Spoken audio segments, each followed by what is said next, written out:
चाहिँ हजुरहरूलाई म लाइभ डल्फिन देखाउन चाहन्छु है।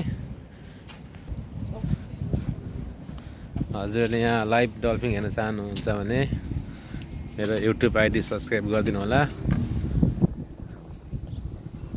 अहिले त्यो डल्फिन कता गयो?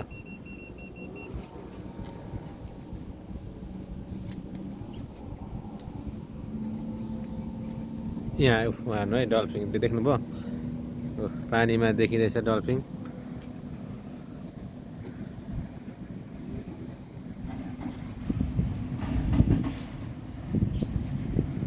उहाँ दुईटा तीनटा चारटामा कति आएको छ डल्फिन कति हजुरहरूले हेर्न सक्नुहुन्छ डल्फिन। अब यो चाहिँ बोट पनि जाँदैछ यसरी बोट यहाँबाट जान्छ होइन गेस्ट लिएर आइल्यान्ड। यो चाहिँ हाम्रो कम्पनीको बोट हो।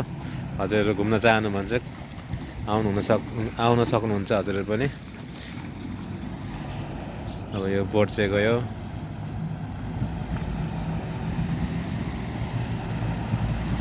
यहाँ डल्फिन हजुरलाई म देखाउन चाहन्छु।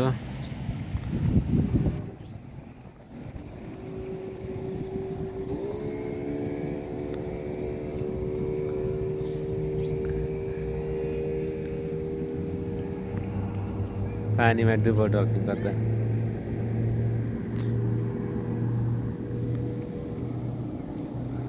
कहाँ डुबो डल्फिन फेरि पानीमा अब कहाँ निक्लिन्छ?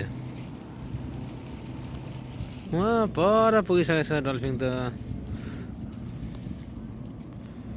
उफ पर हजुरले देख्नु चाहिँ हुन्न, यहाँ घामले केही देखेको छैन मैले चाहिँ, तर उहाँ पर हेर्नु है। ओ पर डल्फिन।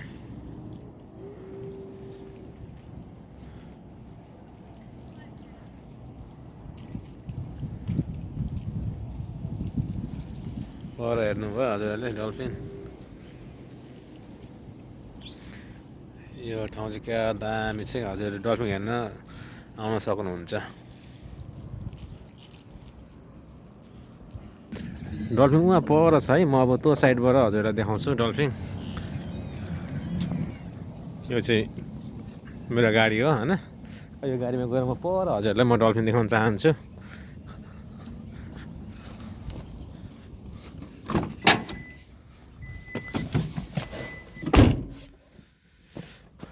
गाडी स्टार्ट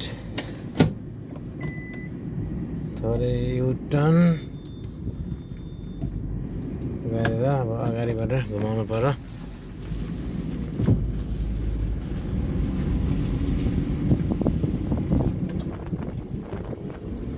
डल्फिन पर पुगिसक्यो। हजुरहरूलाई म डल्फिन देखाउन चाहन्छु। डल्फिन हेरिसकेपछि हजुरहरूले मेरो युट्युब च्यानल पनि सब्सक्राइब गरिदिनु होला है, कृपया।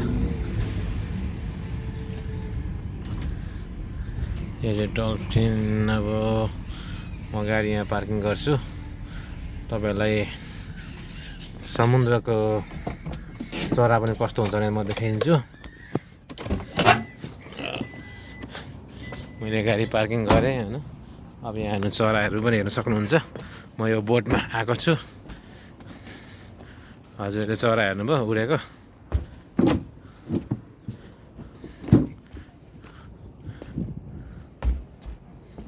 डल्फिन यता आएको थियो। कता गयो डल्फिन? यहाँ नजिकै छ डल्फिन, हेर्न सक्नुहुन्छ तपाईँहरूले।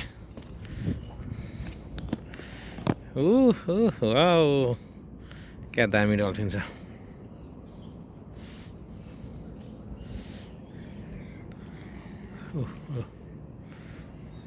कति छ आमा। हेर्नुभयो त हजुरहरूले डल्फिन?